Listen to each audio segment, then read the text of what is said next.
नमस्कार दोस्तों। ये NCERT की कक्षा 8 की पाठ्यपुस्तक है। हिस्ट्री की हमारे अतीत भाग थर्ड है। इसमें अपना पाठ चल रहा है कौन सा?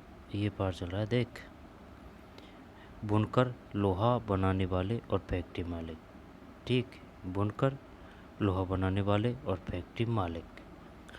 आई समझ में? तो ये ऑथेंटिक बुक है और शानदार बुक है। हर एक लाइन, हर एक फैक्ट है इम्पोर्टेंट है, महत्वपूर्ण है, परीक्षा की दृष्टि से काफ़ी उपयोगी है। और यह वीडियो सभी एग्ज़ामों के लिए उपयोगी है, चाहे वो छोटी से छोटी एग्ज़ाम हो या फिर बड़ी से बड़ी एग्ज़ाम। और लगने को तो ऐसा लगता है कि भाई इसमें कुछ नहीं है, लेकिन है ना, काफ़ी महत्वपूर्ण क्वेश्चन, महत्वपूर्ण पुस्तक है। क्योंकि जब कथन कारण वाले क्वेश्चन पूछेंगे या फिर फैक्ट वाले क्वेश्चन पूछेंगे ना, तो मामला गोल हो जाएगा। आई बात समझ में? तो हर एक चीज़ याद होनी चाहिए। तो चलिए शुरू करते हैं ना। अब लगने को तो ऐसा लगता है कि भाई ये क्या हेडिंग है, लेकिन इनमें सब कुछ आ जाता है। इतिहास आ जाती है, संस्कृति आ जाती है, ठीक है ना, उस समय जो स्थिति परिस्थिति थी, जो सब आ जाती हैं। लेकिन वो जो है ना हेडिंग, वो अलग लगी लगती है अपन को, लेकिन इनमें पूरा हिस्ट्री आ जाती है, मेन जो भी बातें हैं।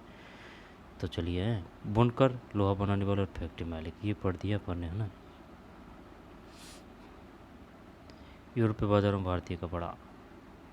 स्पिनिंग जेनी, ये क्वेश्चन आ चुका है। स्पिनिंग जेनी का आविष्कार किसने किया था? 1764 में जॉन केन है। और वाष्प इंजन का 1986 में रिचर्ड आर्कराइट।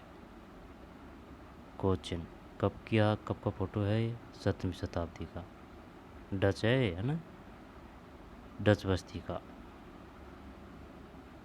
18वीं सदी के आखिर में बुनाई के मुख्य केंद्र कहाँ कहाँ थे? बुनाई केंद्र 1500 से 1750। बुनकर कौन थे? है ना, भारतीय कपड़े का पतन। औरांग किसे कहते हैं? फारसी भाषा में गोदाम को औरांग कहते हैं, यानी कि वर्कशॉप को। हम भूखे मर जाएंगे, कृपया इसे अपने अखबार में प्रकाशित करें। 1828 में एक विधवा कताई कामगार ने। फिर गतिविधि, इसके बाद में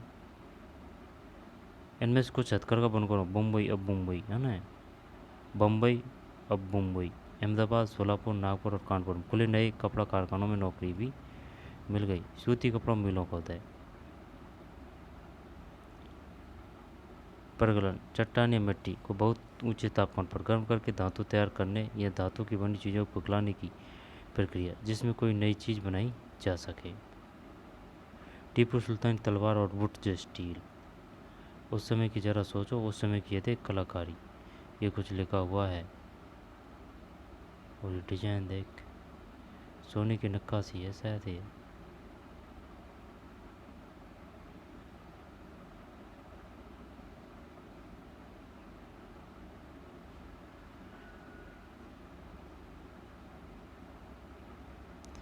गाँवों की जुड़ी बस भट्टियाँ, अब ये पढ़ना है अपन को ना। गाँवों की जुड़ी भट्टियाँ। वुड स्टील उत्पादन के लिए लोहे के परिशोधन की बेहद परिष्कृत तकनीक जरूरी थी, परंतु भारत में 19वीं सदी के अंत तक लोहे का प्रगलन एक सामान्य गतिविधि थी, है ना। 19वीं सदी के अंत तक लोहे का प्रगलन, खासतौर से बिहार और मध्य भारत के हर एक जिले में ऐसे प्रगालक कारगर थे जो लोहा बनाने के लिए लोहे के स्थानीय भंडारों का इस्तेमाल करते थे। इसी लोहे से कारखानों में दैनिक इस्तेमाल के औजार और साधन बनाए जाते थे। ज़्यादातर भट्टियाँ मिट्टी और धूप में सुखाई गई ईंटों से बनी होती थी। प्रगलन का काम पुरुष करते थे, जबकि महिलाएं धोकनी चलाती थी। धोकनी, वे कोयलों को लगातार दहकाने के लिए हवा। पालामऊ बिहार के लोग कारीगर। धोकनी, हवा फेंकने का यंत्र। प्रगलन का काम पुरुष करते थे, जबकि महिलाएं धोकनी चलाती थी। वे कोयलों को लगातार दहकाने के लिए हवा हवा फेंकती रहती थी। 19वीं सदी के अंत तक आते आते लोहे के प्रगलन का हुनर खत्म होने लगा। ज़्यादातर गांवों में भट्टियाँ ठंडी पड़ चुकी थी और लोहे का इस्तेमाल गिरता जा रहा था। ऐसा क्यों हुआ?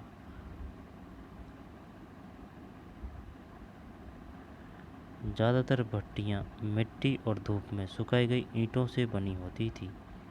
मिट्टी और धूप में प्रगलन का काम पुरुष करते थे, जबकि महिलाएं धोकनी चलाती थी। वे कोयलों को लगातार दहकाने के लिए हवा। पालामपांव बिहार के लोहा कारीगर। पालामाऊ बिहार के लोहा कारीगर।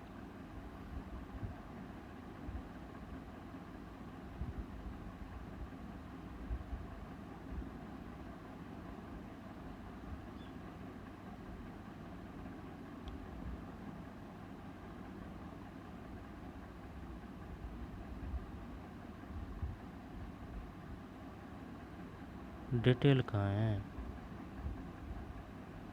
अब आप फेंकने के पालामपांव बिहार के लोहा कारीगर।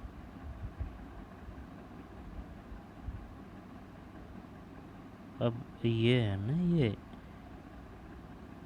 ये चित्र है, तो ये कोई वो है जिस पे ज़्यादा वजन रहता है ना, तब ये इसको हिलाने में दिक्कत नहीं आती होगी। ये बन रहा है कुछ ये, और ये भट्टी है लोहे की ये, तो इस वजह से दोनों है, महिला और पुरुष। ठीक है ना। आगे पीछे करना होता होगा ये भट्टी है। ठीक है। हाँ हाँ, लोहे की भट्टी है ये यहाँ, और ये इधर से जुड़ रही है। देखिए, इनको पैरों से हिलाते हैं तब इनका प्रेशर इधर आता है, कुछ ऐसे है ये।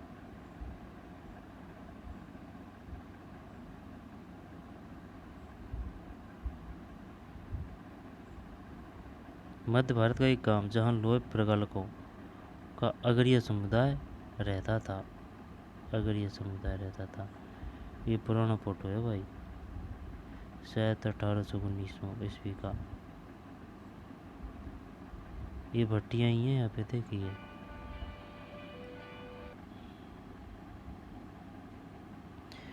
मध्य भारत के गांव जहाँ लोग प्रगालकों यानी कि लोह को गलाने वाले है ना, प्रगालकों का अगरिया समुदाय रहता था। ये झोंपड़ी है भाई, गाँवों में भी मिल जाती है झोंपड़ी। ये चांद है ना, इसमें रहते हैं सभी परिवारजन। इधर भी बन रही है शायद एक झोंपड़ी, फोटो है।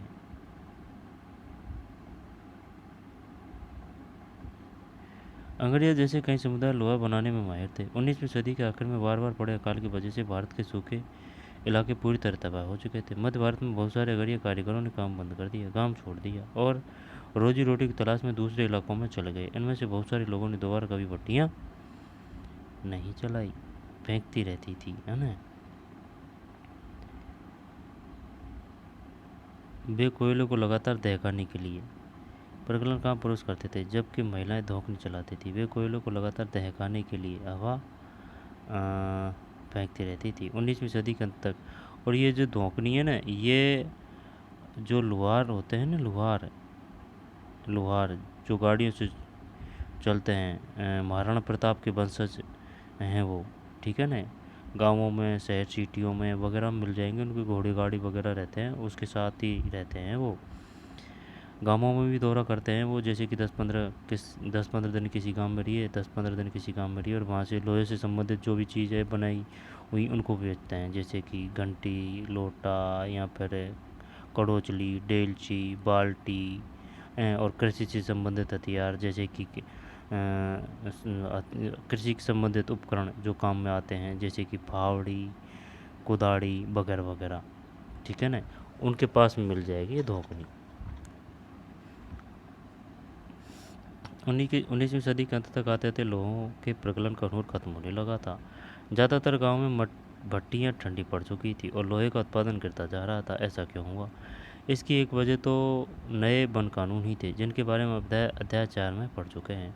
जब औपनिवेशिक सरकार ने आरक्षित वनों में लोगों के प्रवेश पर पाबंदी लगा दी थी, तो लोहा बनाने वालों को कोयले के लिए भला लकड़ी कहाँ से मिलती, और लोहे अश्क भी वे कहाँ से ला सकते थे। वह कानूनों को नज़रअंदाज करते हुए वे अक्सर चोरी छिपे जंगलों में जाकर लकड़ी इकट्ठा कर लाते थे, परंतु लंबे समय तक केवल इसी तरह अपना कारोबार जारी नहीं रख सकते थे। लिहाजा बहुत सारे कारीगरों ने यह पेशा छोड़ दिया और वे आजीविका के दूसरे साधन ढूंढने लगे।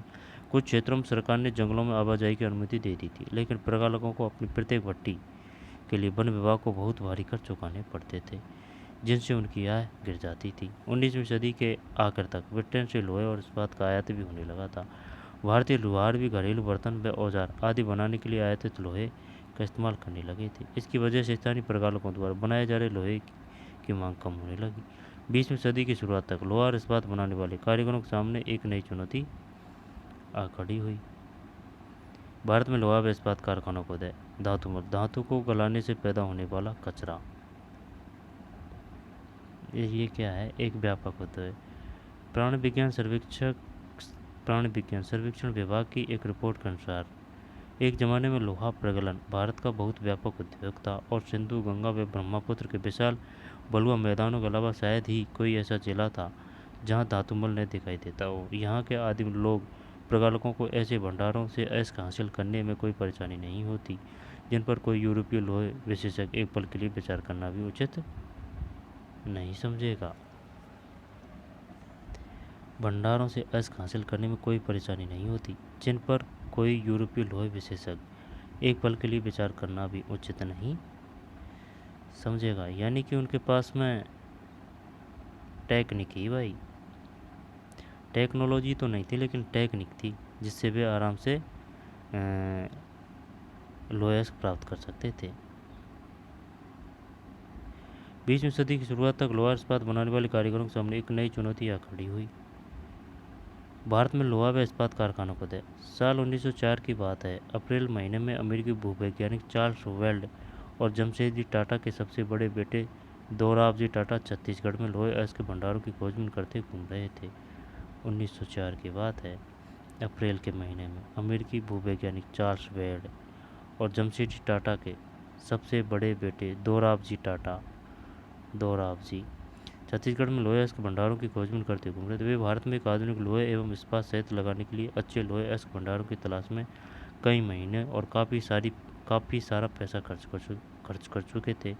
जमशेदजी टाटा भारत में बड़ा लोहे अयस्क एवं इस्पात कारखाना लगाने के लिए अपनी संपत्ति का बड़ा भाग खर्च करने को तैयार थे, लेकिन इसके लिए पहली शर्त यह थी कि उम्दा लोहे अयस्क भंडारों का पता लगा लिया जाए। एक दिन कई घंटे तक जंगल की खाक छानने के बाद बेल्ड और दोराबजी एक छोटे से गांव में जा पहुंचे। वहां उन्होंने देखा कि कुछ स्त्री पुरुष टोकरियों में भरकर लोहे अयस्क ले आ रहे हैं।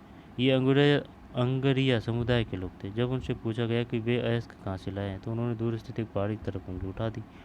बेल्ड और दोराबजी घने जंगलों में होते हुए काफ़ी देर बाद थककर उस पहाड़ी पर जा पहुंचे। पहाड़ी का अध्ययन करने के बाद बेल्ड ने बताया कि उन्हें जिस चीज़ की तलाश वे मिल चुकी है। रजहारा पहाड़ियाँ दुनिया के सबसे बेहतरीन लोहे अयस्क भंडारों में से एक थी। रजहारा। लेकिन यहाँ एक परेशानी थी। यह सूखा इलाका था और कारखाने चलाने के लिए आसपास कहीं पानी नहीं था। लिहाजा कारखाने लगाने के लिए सही जगह के बारे में टाटा की तलाश जारी रही। अगर यह समुदाय के लोगों ने ही लोहे अयस्क का एक और स्रोत ढूंढने में मदद की, जहाँ से बाद में भिलाई स्टील संयंत्र को अयस्क की आपूर्ति की गई। भिलाई स्टील संयंत्र को अयस्क की आपूर्ति की गई। भिलाई स्टील संयंत्र को अयस्क की आपूर्ति की गई। कुछ साल बाद स्वर्णरेखा नदी के तट पर बहुत सारा जंगल साफ करके फैक्ट्री को एक औद्योगिक शहर बसाने के लिए जगह बनाई गई। इस शहर को जमशेदपुर का नाम दिया गया। किस नदी के किनारे? स्वर्णरेखा नदी। इस स्थान पर लोहे भंडारों के निकट ही पानी भी उपलब्ध था। यहाँ Tata iron and steel company TISCO की स्थापना हुई, जिसमें 1912 से स्टील का उत्पादन होने लगा। टिस्को स्वर्णरेखा नदी के तट पर 1912 से। टिस्को की स्थापना सही समय पर हुई। 19वीं सदी में भारत आमतौर पर ब्रिटेन से बने स्टील का आयात कर रहा था। भारत में रेलवे के विस्तार की वजह से ब्रिटेन में बनी पटरियों की यही भारी मांग थी। काफ़ी समय तक भारतीय रेलवे से जुड़े अंग्रेज विशेषज्ञ यह मानने को तैयार ही नहीं थे कि भारत में श्रेष्ठ इस्पात का निर्माण संभव है। आमतौर पर ब्रिटेन में बने स्टील का आयात कर रहा था।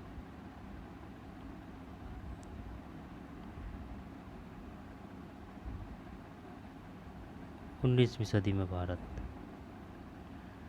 आमतौर पर ब्रिटेन में बनी स्टील का आयात कर रहा था। भारत में रेलवे के विस्तार की वजह से ब्रिटेन बनी पटरियों की यहाँ भारी मांग थी। काफ़ी समय तक भारतीय रेलवे से जुड़े अंग्रेज विशेषज्ञ यह मानने को तैयार ही नहीं थे कि भारत में भी श्रेष्ठ इस्पात का निर्माण संभव है। जब तक टिस्को की स्थापना हुई, हालात बदलने लगे। 1914 में पहला विश्व युद्ध शुरू हुआ। ब्रिटेन में बनने वाले इस्पात को यूरोप में युद्ध संबंधी आवश्यकताओं को पूरा करने के लिए झोंक दिया गया। इस तरह भारत आने वाली ब्रिटिश स्टील की मात्रा में भारी गिरावट आई और रेल की पटरियों के लिए भारतीय रेलवे टेस्को पर आश्रित हो गया। जब युद्ध लंबा खिंच गया तो टेस्को को युद्ध के लिए गोलों के खोल और रेलगाड़ियों के पहिए बनाने का काम सौंप दिया गया। 1919 तक स्थिति यह हो गई कि टेस्को में बनने वाले 90% इस्पात को औपनिवेशिक सरकार ही खरीद लेती थी। जैसे जैसे समय बीता टेस्को समूचे ब्रिटिश साम्राज्य में इस्पात का सबसे बड़ा कारखाना बन चुका था।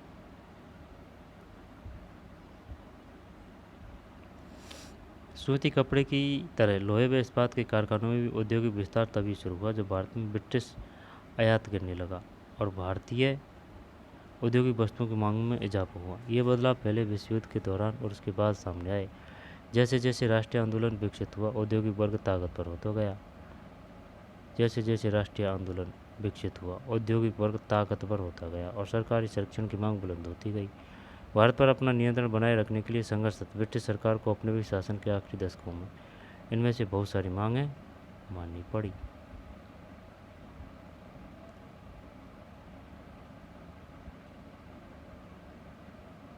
1919 का फोटो है, एकदम गर्मी में काम कर रहे हैं।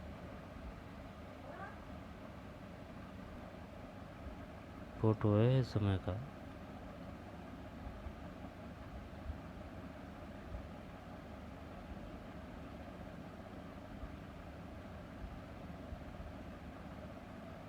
बच्चे हैं, देखिए काम करने वालों के बच्चे हैं शायद ये। अक्टूबर 1919।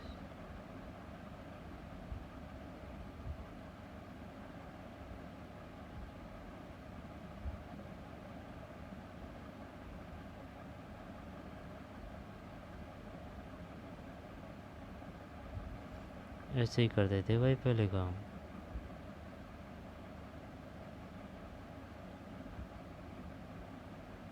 ये ले जा रहे हैं परात में भर के, देख रोड ये जड़ गिट्टी है, ये गढ़ वगैरह ऐसे ही बने होंगे।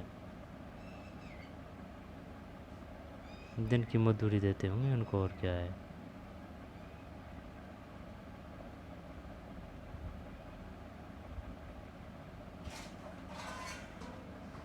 युद्ध के आकर में विस्तार। युद्ध की जरूरतों को पूरा करने के लिए टेस्को को अपनी क्षमता और फैक्ट्री का कर बढ़ाना पड़ा। विस्तार का यह काम युद्ध के बाद भी चलता रहा। इस क्षेत्र में नए युद्ध के आखिरी में विस्तार। युद्ध की जरूरतों को पूरा करने के लिए टेस्को को अपनी क्षमता और फैक्ट्री का कर बढ़ाना पड़ा। विस्तार का यह काम युद्ध के बाद भी चलता रहा। इस क्षेत्र में नए विद्युत संयंत्र और वाल यंत्र संयंत्र बनाए जा रहे हैं। जमशेदपुर 1919। इस क्षेत्र में नए विद्युत संयंत्र और वायलर विद्युत संयंत्र और वायलर संयंत्र बनाए जा रहे हैं। जमशेदपुर 1919। 1919 का फोटो है। टेलीफोन लाइन थी उस समय ना, लाइट नहीं थी। विद्युत संयंत्र बनाए जा रहे हैं, विद्युत संयंत्र और वायलर।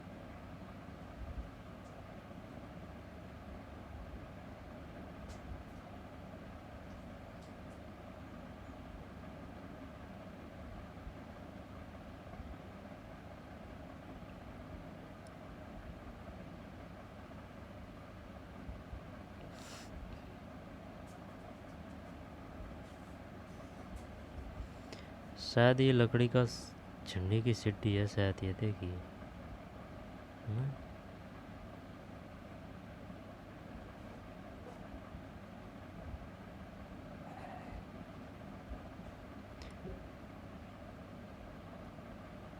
अन्यत्र जापान में औद्योगिकरण की शुरुआती साल। 19वीं सदी के आखिर में जापान के औद्योगिकरण का इतिहास भारत के औद्योगिकरण से बिल्कुल उल्टा दिखाई देता है। भारत में औपनिवेशिक सरकार ब्रिटिश वस्तुओं का बाजार बढ़ाना चाहती थी, इसलिए उसने भारतीय उद्योगपतियों को किसी तरह की सहायता नहीं दी। बढ़ाना चाहती थी ब्रिटिश वस्तुओं का, है ना। दूसरी तरफ जापान की सरकार ने अपनी देशी उद्योगों को खुलकर बढ़ावा दिया। 1868 में जापान की सत्ता संभालने वाले मेजी राजवंश का मानना था कि जापान को पश्चिमी प्रभुत्व का सामना करने के लिए औद्योगिकरण के रास्ते पर चलना चाहिए। इसलिए उसने औद्योगिकरण को आगे बढ़ाने के लिए कई महत्वपूर्ण कदम उठाए। इसी क्रम में डाक सेवाओं, टेलीग्राफ, रेलवे और वाष्प चालित जलपोतों का विकास किया गया। पश्चिम से नवीनतम तकनीक का आयात किया गया और इसे जापान की ज़रूरतों के हिसाब से डाला गया। जापानी पेशेवरों को प्रशिक्षित करने के लिए विदेशी विशेषज्ञों को बुलाया गया। निवेश के लिए सरकारी बैंकों से उद्योगपतियों को उदार शर्तों पर कर्ज दिए गए। सरकार ने पहले विशाल उद्योग शुरू किए और बाद में उन्हें सस्ती कीमत पर व्यावसायिक घरानों को बेच दिया गया। भारत में औपनिवेशिक प्रभुत्व ने औद्योगिकरण के रास्ते में बाधाएं पैदा कर दी थी, जबकि जापान में विदेशी कब्जे के भय की वजह से औद्योगिकरण को बढ़ावा मिला था। लेकिन इसका एक अर्थ यह भी था कि जापान का औद्योगिक विकास शुरू से ही उसकी सैनिक जरूरतों से जुड़ा हुआ था। 1867 में जापान की सत्ता संभालने वाले मेजी राजवंश, ये क्वेश्चन आ चुका है, मेजी राजवंश कहाँ था? यहाँ पर जापान में कौन सा राजवंश था? मेजी। 1868 कि जापान को पश्चिमी प्रभुत्व का सामना करने के लिए औद्योगिकरण के रास्ते पर चलना चाहिए, इसलिए उसने औद्योगिकरण को आगे बढ़ाने के लिए कई महत्वपूर्ण कदम उठाए। इसी क्रम में डाक सेवाओं, टेलीग्राफ, रेलवे, वाष्प चालित जलपोतों का विकास किया गया। पश्चिम से नवीनतम तकनीक का आयात किया गया, उसे जापान की ज़रूरतों के हिसाब से डाला गया। जापानी पेशेवरों को प्रशिक्षित करने के लिए विदेशी विशेषज्ञों को बुलाया गया। जापानी पेशेवरों को, भाई अपने तो अपने ही होते हैं, और यहाँ तो यार औपनिवेशिकों का साम्राज्य था ना, जब वो इतना ध्यान क्यों देंगे कि नहीं हमको तो शोषण ही करना है, और उनका तो खुद का अपना देश था। विदेशी भाई उनकी सरकार के लिए तो वो तो सरकार अपने देशों पे, अपने नागरिकों पे ध्यान देगी ही।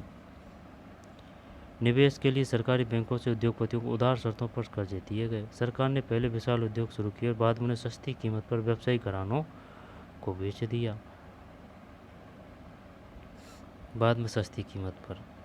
भारत में औपनिवेशिक प्रभुत्व ने औद्योगिक के रास्ते में बाधाएं पैदा कर दी थी, जबकि जापान में विदेशी कब्जे के भय की वजह से औद्योगिकरण को बढ़ावा मिला था। लेकिन इसका एक अर्थ यह भी था कि जापान का औद्योगिक विकास शुरू से ही उसकी सैनिक जरूरतों से जुड़ा हुआ था।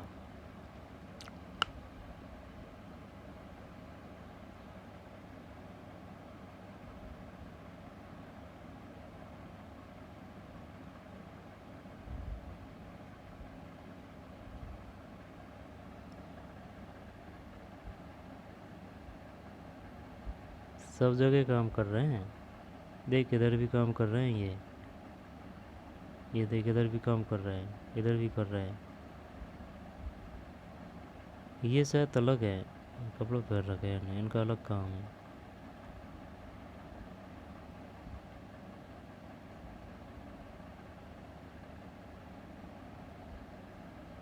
काफ़ी बड़ी फैक्ट्री है टिस्को, जमशेदपुर, 1919।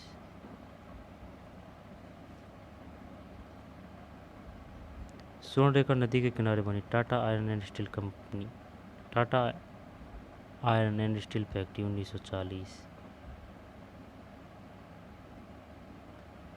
स्वर्णरेखा नदी के किनारे।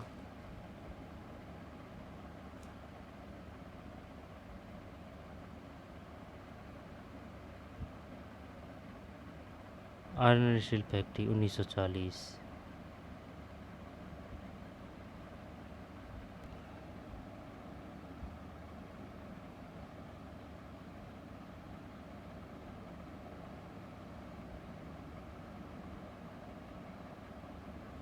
जमशेदपुर, यहाँ Tata iron and steel company TISCO की स्थापना हुई, जिसमें 1912 से स्टील का उत्पादन होने लगा। 1912 से धातु को गलाने से पैदा होने वाला कचरा,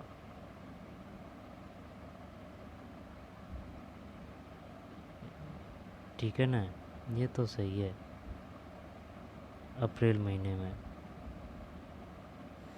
कौन सा समुदाय था वो?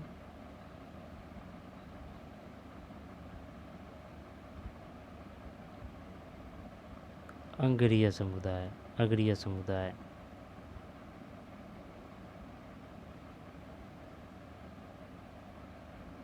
स्वर्णरेखा नदी के किनारे बनी टाटा आयरन स्टील फैक्ट्री, 1940। युद्ध के आखिर में विस्तार,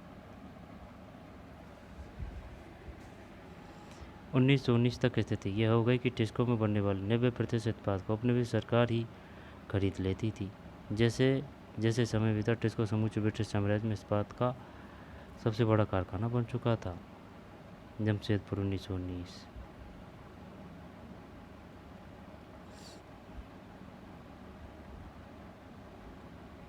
जब ये कौन सी है? टिस्को की अपनी क्षमता और फैक्ट्री का आकार बढ़ाना पड़ा। विस्तार का यह काम शुरू युद्ध के बाद भी चलता रहा। इस क्षेत्र में नए विद्युत संयंत्र और बॉयलर संयंत्र बनाए जा रहे हैं। जमशेदपुर 1919। 1919 से Jamshedpur Tata iron and steel factory. फिर से याद करें, आइए कल्पना करें कि आप 19वीं सदी का आखिर के भारतीय बुनकर हैं। भारतीय फैक्ट्री में बने कपड़े बाजार में छाए हुए हैं। ऐसी स्थिति में आप अपनी ज़िंदगी में क्या बदलाव लाएंगे? यूरोप में किस तरह के कपड़ों की भारी मांग थी? जामदानी क्या है? बंडाना क्या है? अंग्रिया कौन थे? बंडाना अंग्रिया समुदाय एक है ना, लोहे का काम करता था जो। बंडाना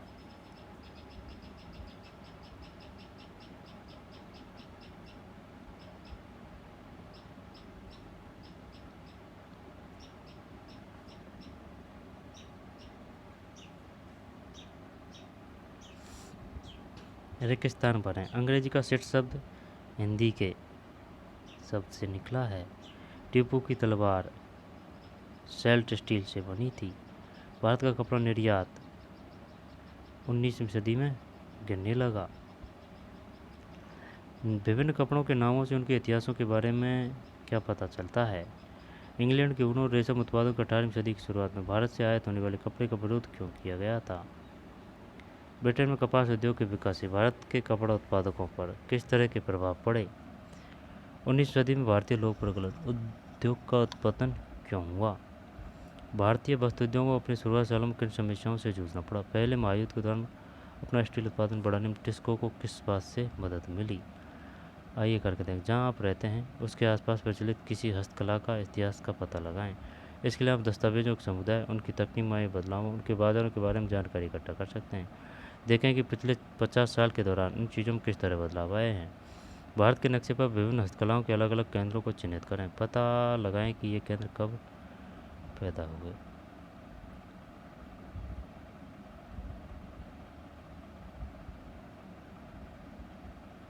युद्ध के आखिर में विस्तार। स्वर्णरेखा नदी के किनारे बनी Tata iron and steel factory 1940। धातुमल।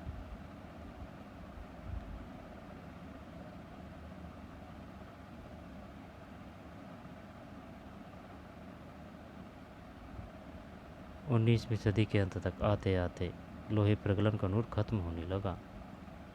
गांवों में भट्टियाँ ठंडी पड़ चुकी थी। मध्य भारत के गांव जहां लोहे प्रगलन का आगेरिया समुदाय रहता था। बढ़िया था यार, उस समय की लाइफ बढ़िया थी। कोई इलेक्ट्रॉनिक सामान ज़्यादा नहीं थे, जैसे कि मोबाइल है, टीवी है, ऐसा कुछ नहीं था। मनोरंजन का साधन सिर्फ इंसान ही थे, ठीक है ना। होली मनाने के लिए उनसे ही मस्ती करते थे, खेलते थे, कूदते थे, मिल बांट के खाते थे जो चीज़ है जो उसको, ठीक है ना। ऐसे द्वेष की भावना नहीं थी। ऐसा नहीं है कि कोई रोज़गार मिल गया, कोई किसी को रोज़गार नहीं मिला, क्योंकि सब की स्थिति सेम थी, क्योंकि गाँवों में सब एक सार थे, ठीक है ना, और सब एक साथ रहते थे। इतना ज़्यादा भीड़ भड़म्बा भड़क्कड़ या फिर इतना घनत्व नहीं था। प्रेम प्यार से रहते थे सब। जो मिलता था उसको खा पी के एकदम मस्त। और अब के भाग दौड़ की ज़िंदगी में मानवता काफ़ी पीछे छूट चुकी है। दौगनी हवा फेंकने का यंत्र, प्रगलन। टीपू की सुल्तान तलवार पर मूठ पर कुरान की आयतें लिखी हुई है, कुरान, जिनमें युद्ध में फतेह के संदेश दिए गए। और गौर से देखिए कि शेर का सिर मूठ के निचले सिरे की तरफ है। ये एरिया देख,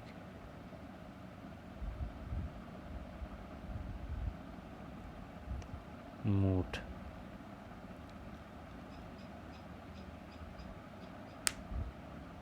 किसकी बनी थी तलवार?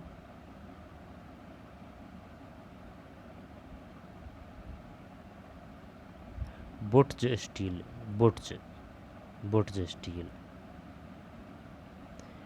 प्रगलन।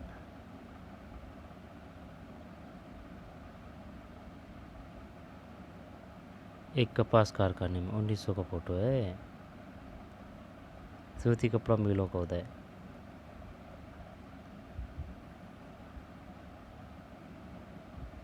हम भूखे मर जाएंगे। औरांग, फारसी भाषा में गोदाम को औरांग कहा जाता था। औरांग गोदाम को, है ना। हाँ, लेकिन उसने पूछा था वडाला। वडाला।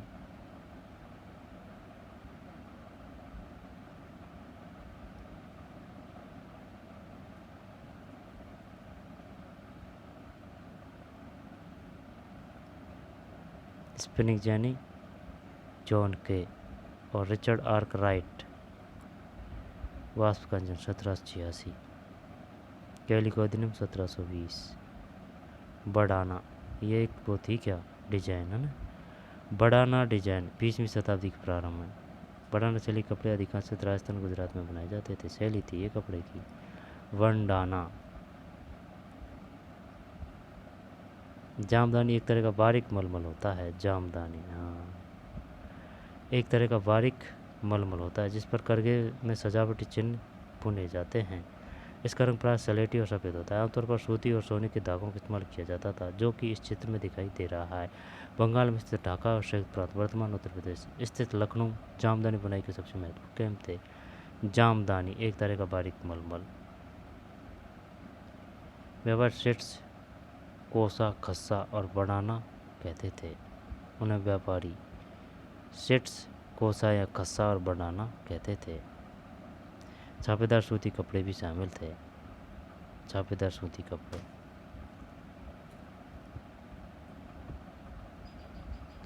ऑर्डर भाई का एक पन्ना 1730 का है।